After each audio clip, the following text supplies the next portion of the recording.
Hi everyone, I'm Brock. So today let's review another book, 孙子兵法, The Art of War.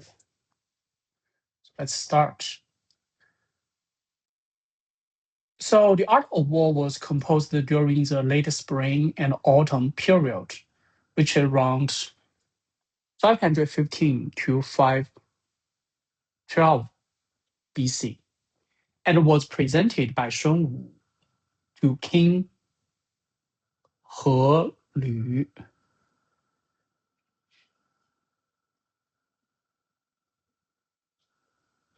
As a gift upon their first meeting.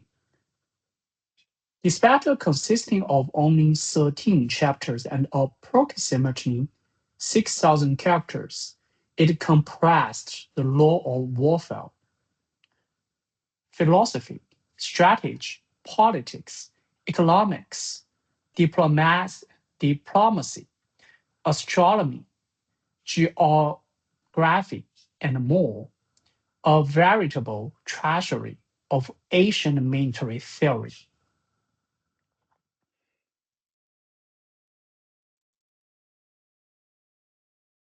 In 1972, bamboo sleeve copies of both The Art of War and Sun Bing's Art of War were unearthed from Han Dynasty tombs at Yinqueshan in Ningqi, Shandong, ending centuries of debate about the authorship and confirming Sun Wu as the author. The book has been translated into over 20 languages. In 1782, French Jesuit Jean-Joseph Maria Amiel first translated The Art of War into French, and this book is said to have influenced Napoleon. Today, it is required reading as many prestigious military academy. During the 1991 Gulf War, both sides reportedly studied this text to get the military operations. The Art of War stands alongside Clausewitz on war and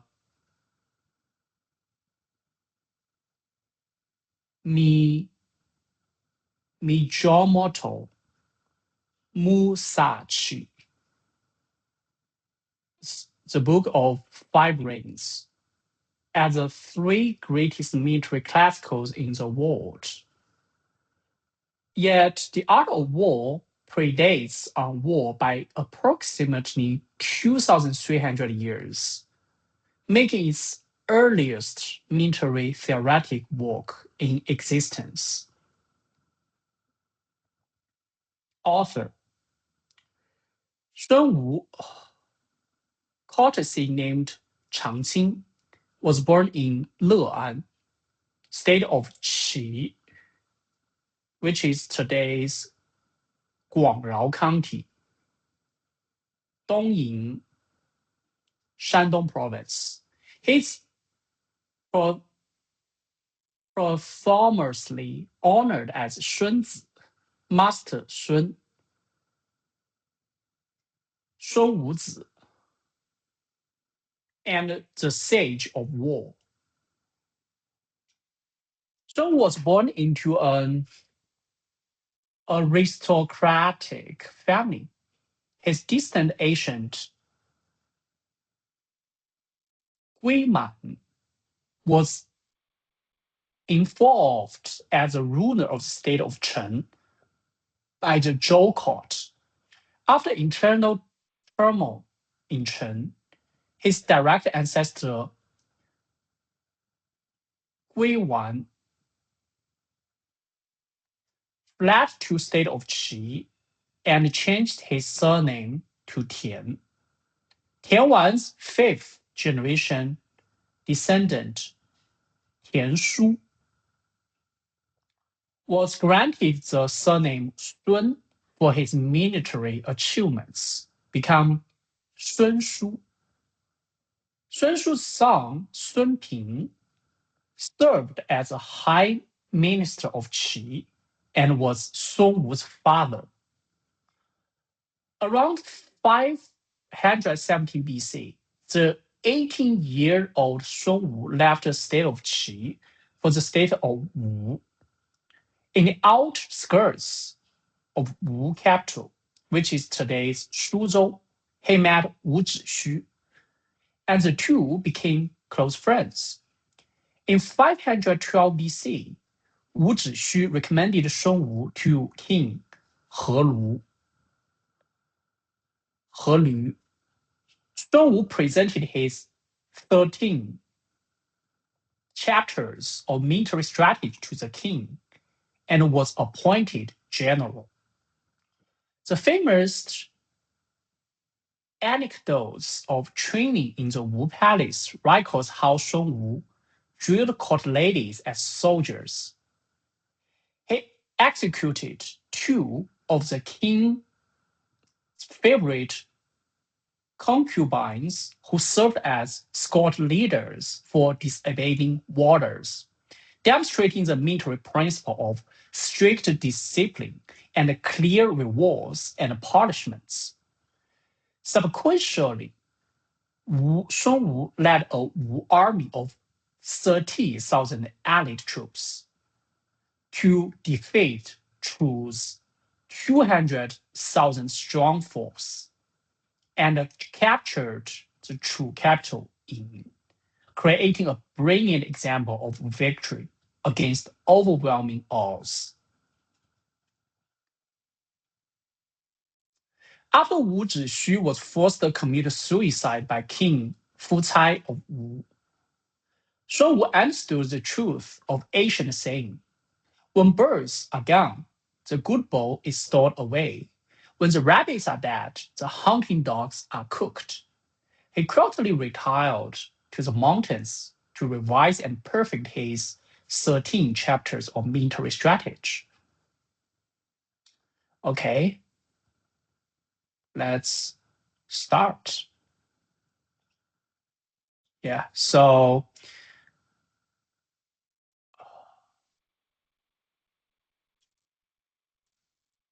the Art of War consists of 13 chapters. Chapter 1, Initial Estimations. 兵者，国之大事，始生之地，存亡之道，不可不察也。孙子 opens by declaring the gravity of war. He proposes the 5 factors: 道, heaven, earth, generalship, law, and 7 calculations as a fundamental framework for assessing victory. Dao means unity between ruler and people. Heaven is timing. Earth is terrain. Generalship encompassed the commander's quality: wisdom, trustworthy, benevolence, courage, strictness. Law is military organization. He also introduced the famous dictum, 兵者，诡道也, emphasizing the importance of surprise and attacking while the enemy is unprepared. Chapter 2, Waging War. 兵贵胜，不贵久. This chapter discusses the economic foundations of war. Sun calculates the enormous costs of fielding 100,000 troops, proposing foraging on the enemy for supplies, and advocates the principle of swift, decisive victory. He warns that prolonged warfare inevitably exhausts state resources, leaving the nation vulnerable to opportunistic attacks. Chapter 3. Attacked by stratagem. 不战而屈人之兵，善之善者也。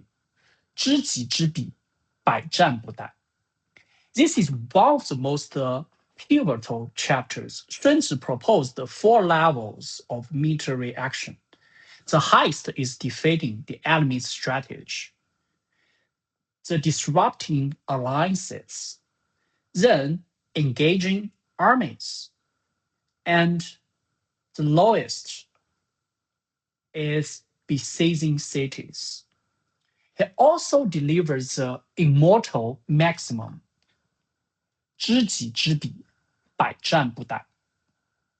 Chapter 4. Deposition. 胜兵先胜而后求战，败兵先战而后求胜. This chapter discussed the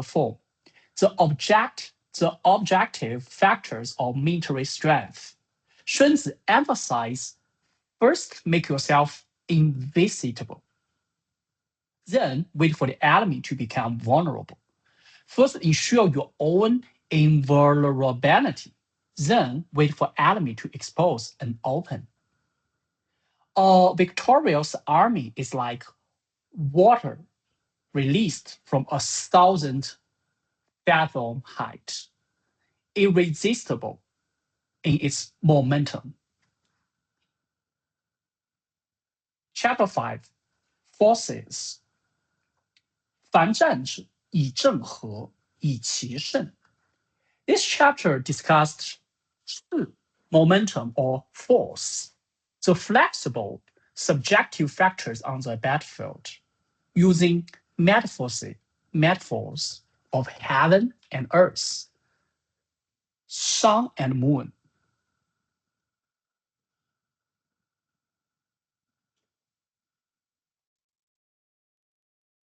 And the 5 stones, 5 colors, and 5 flavors. 孙子 illustrates how the orthodox and unorthodox generate each other in endless transformation. The skilled commander creates favorable momentum, like rolling a round stone down a mountain of 1,000 fathoms. Chapter 6. Weakness and strength. 兵形象水，避实而击虚.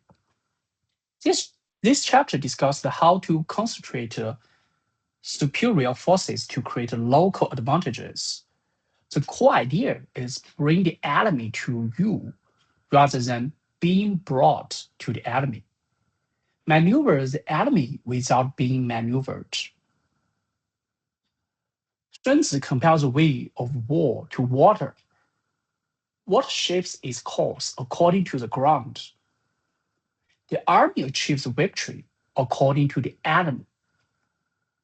Chapter 7 to 13. Chapter 7. Military maneuver. Discusses turning the circuitous into the direct to seize initiative. It presents a famous military principle.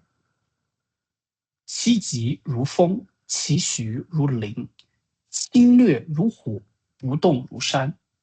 Later adopted as a motto by Japanese warlord Takeda Shingen. Chapter 8. 9 changes.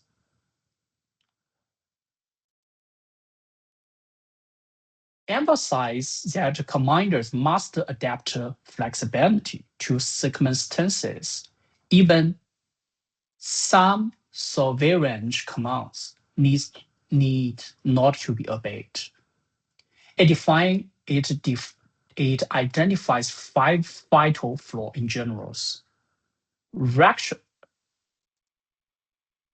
Recklessness, cowardice, hot temper, excessive pride, and over concern for the people. Chapter 9, On the March, details principles for positioning armies in 4 types of terrains: mountains, rivers, salt marshes, plains, plus over 30 methods for reading enemy intentions through subtle observations. Chapter 10, Terrain. Analyze 6 types of terrain and 6 causes of defeat, concluding 知己知彼，知天知地，胜乃可全。Chapter 11, 9 types of ground. Discuss the strategies for 9 operational environments, presenting the famous concept: throw soldiers into a hopeless situation, and they will survive. Put them in death ground, and they will live. The skilled commander leads the army as if getting a single person by the hand. Chapter 12, Attacked by Fail. Discuss the 5 types of fail attacks and their tactical coordination. But more importantly, concludes 主不可以怒而兴师，将不可以运而攻战。Never go to war driven by emotion. Chapter 13, Using Spies. Discuss the 5 types of espionage: local spies, inner spies, double agents, expendable spies, living spies, emphasizing that intelligence work is a key upon which the intel army relies for action. Okay, here's some key relationships.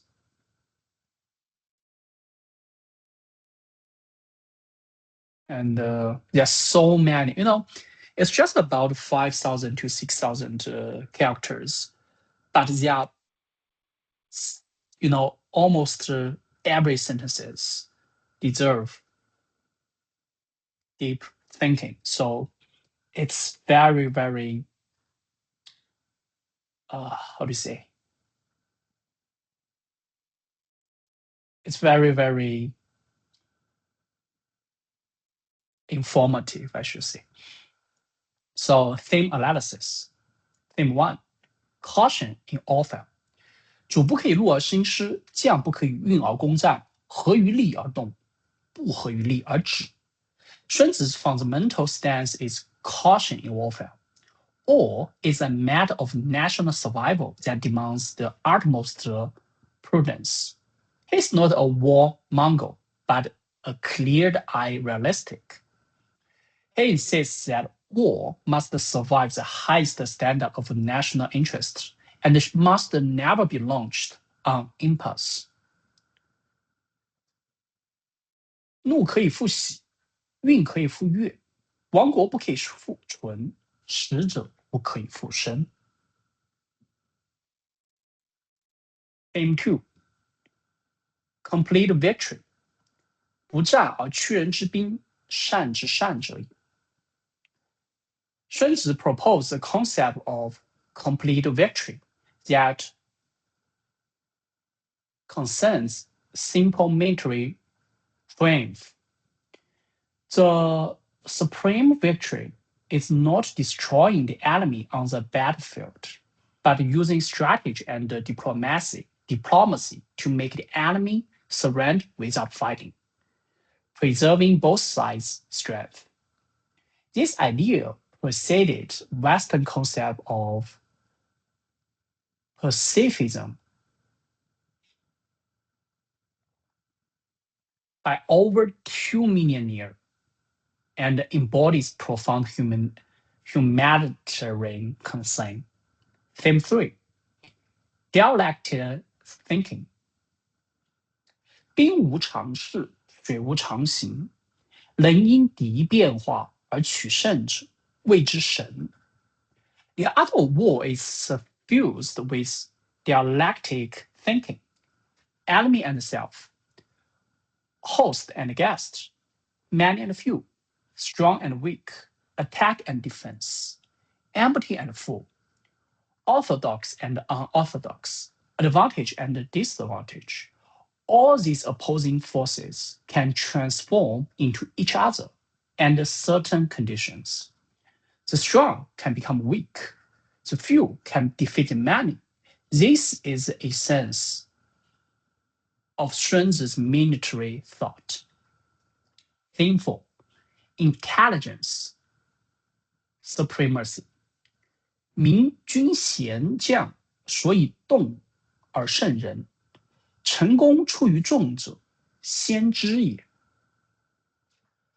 Sun elevates intelligence work to the strategic level.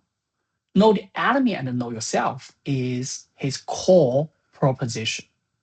In the final chapter, using spies, he systematically discarded 5 types of espionage, arguing that intelligence is a key upon which the entire army relies for action, and that only the superior military can employ spies.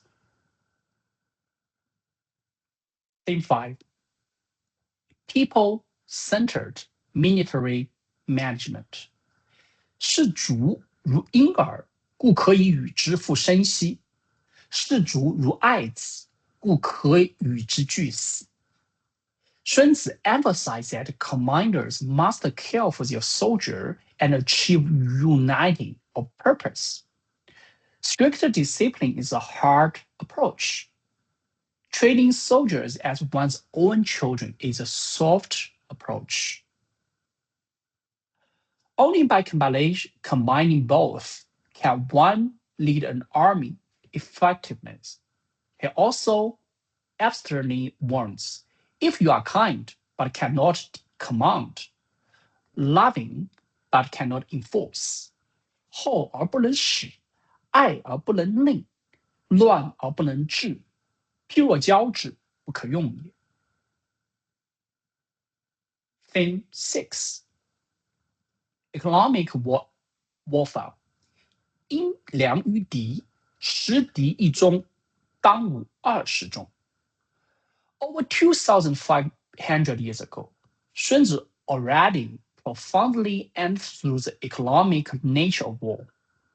He meticulously calculated war expenditures, proposing the logistic concept of sustaining war through war, and advocated the strategic principle of swift, decisive victory to avoid economic collapse. These ideas remain fundamental principles of military economics to this day. So, some of my reading reflections. 春秋战国时期是中国历史到目前为止最有趣的时代之一，人才自由流动，君王门户之见不深。Braque keenly captures the core characteristic of the spring and autumn warring states era. The open flow of talent. Sun Wu was from Qi, yet achieved glory in Wu. This cross-state talent mobility was widespread, and it was precisely this open environment that nurtured the 100 schools of thought. This observation carries profound modern relevance. Whether in national or corporate competition, the free flow of talent and inclusive openness are keys to innovation and strength. Insight 2. 如今于百万军中取上将之头，如探囊取物，正在一步步变为现实。冷兵器时代的战术或许很难使用的，但其战略思想却仍然具有价值。Actually, it just happened, in the past months, right? Brock drew a brilliant contrast between ancient strategy and modern military technology. Weapons change rapidly, but the strategy principle of the art of war captures the king to capture the army, subdue without fighting, remaining applicable. As he notes, weapons have changed beyond recognition, but human nature hasn't changed much. This insight touches on the fundamental reason why the art of war transcends times. It studies the essential laws of human nature and all. Insight 4. Insight 3. 打仗要以战养战，日本在侵华期间将这一点发挥得淋漓尽致。Brock used Japan's invasion of China as an example, validating Shunzi's concept of foraging on the army in modern warfare. This observation carries strong historical reflective awareness and reminds readers military strategy is a double-edged sword. Used wisely if it protects the homeland. Used by enemy, it brings disaster. Insight 4. Generalship and teamwork. 一个人的个人能力再突出，其能力也有上限，而善于统御协调的人，才能让团队尽可能的发挥更大的价值。Starting from 1,000 soldiers are easy to find, but a good general is hard to come by. Brock extends into profound reflections on leadership and team management. It compels Shunzi's idea of selecting people to exploit momentum, to placing each domino in its proper position. A leader's core ability lies not in personal powerness, but in recognizing talent, deploying people, and creating momentum.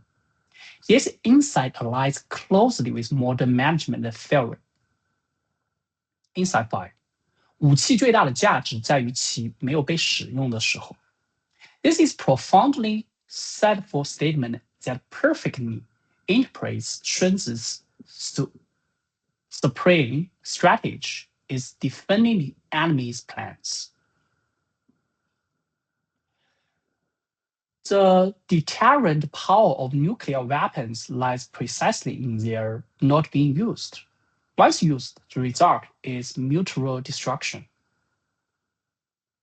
This is also the best modern interpretation of Shunzi's subduing the enemy without fighting in national relationships. And here's a methodology analysis.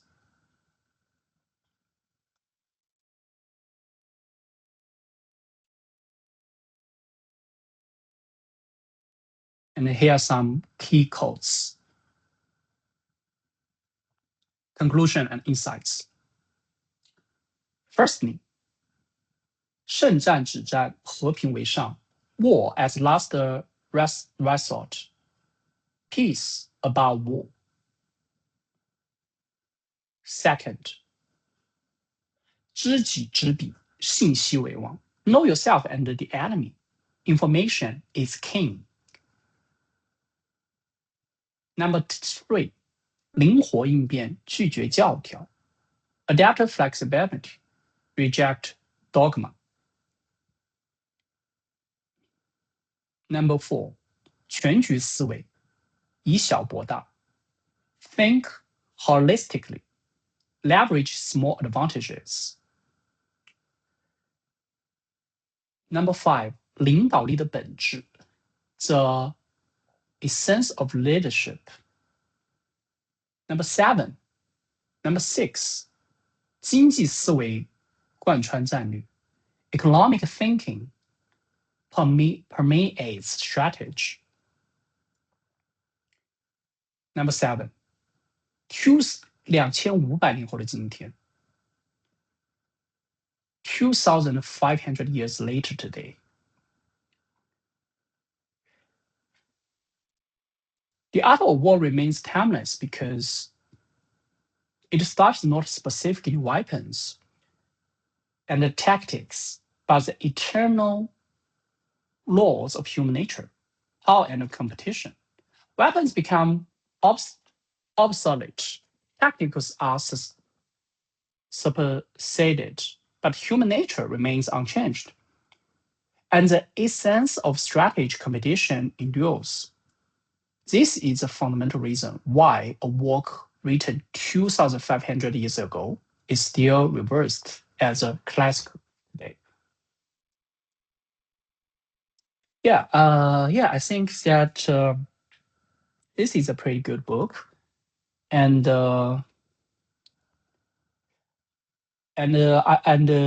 some of my thoughts I had 12 years ago, I still actually pretty agree with how I thought myself. So you see, sometimes even 12 years past, I feel that it seems that my mindset sometimes for some part it actually doesn't change too much. But that's pretty much about it. Thank you, everyone. Bye.